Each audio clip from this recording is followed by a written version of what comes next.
vang có rồi bên về chỉ nằm phụ chiên lơ mò ai bro lệ sang chim tôi nè suy lung ngã tung nghề mày suy lung ngã tung nghề mày chỉ mít môi chọn ban về nấu lệ kinh trang ăn xin dâu ốm mồ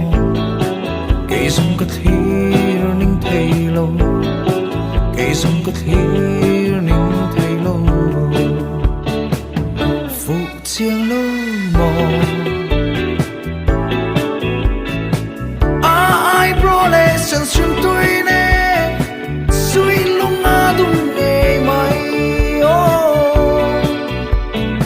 suy lung ngã tung nghề mày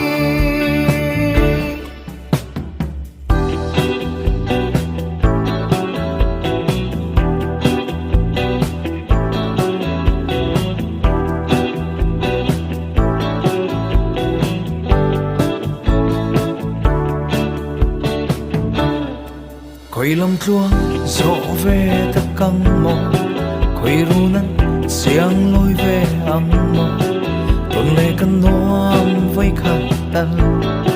tuần lệ cần noam với khát tần phụ chiêng lâu mò